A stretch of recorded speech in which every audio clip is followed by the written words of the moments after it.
Kratom and products derived from the plant have grown in popularity across the nation as a pain reliever, energy booster, and a remedy for withdrawal symptoms from addictive opioids. But a decade's worth of findings from the CDC shows a growing public health concern, the spread of misinformation and a lack of regulation in South Carolina law. Our Caitlin Ashbaugh spoke to law enforcement agencies and Kratom users who both believe exposure, clarity, and direction is needed to ensure that the drug is used responsibly. The story, new tonight at 11.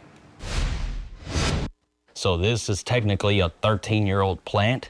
It's just a cutting from it. So these trees get 30, 40, 50 feet. This is Kratom. The leaf of this plant, you dry it out and you can either make a tea out of it or just consume the powder itself. And this is how it's being sold to you. Bright pill packets, gummies, and drinks flooding the market. Kratom has been around for a while. It's not essentially a new drug. Kratom's also very accessible. Between 2015 and 2025, the CDC tracked 14,449 real-time Kratom exposures from 53 poison centers across the United States, hitting a record high in 2025.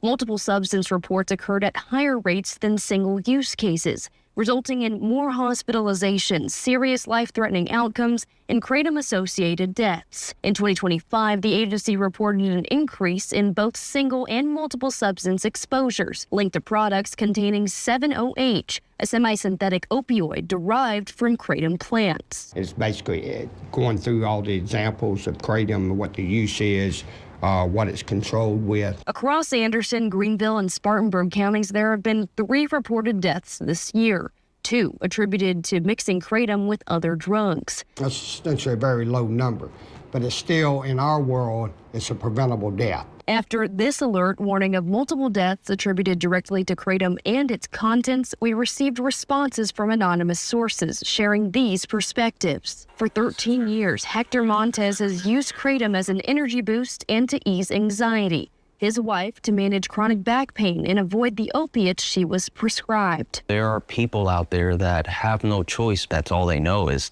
living in pain. I'm just a regular person who goes to work, pays my taxes, and has 2 cute dogs and lives a regular life, you know? I'm not some junkie out here scrounging money to get my fix. The real concern, 7-OH, because of its high potency and easy access. It's labeled by some as, quote, gas station heroin.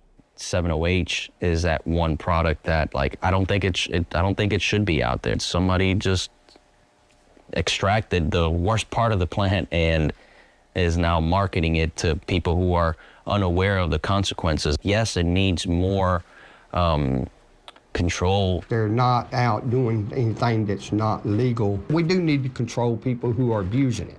I just don't know how to do that without taking away the ability of people to use it responsibly. Reporting for WYFF News 4, I'm Caitlin Ashbaugh. In 2025, Governor Henry McMaster signed a law to regulate how Kratom products are made and sold, creating penalties in the form of fines. On April 29th, the bill passed first reading in the House to add Kratom into the list of Scheduled I controlled substances, making it unacceptable for medical use and label it as a high potential drug for abuse.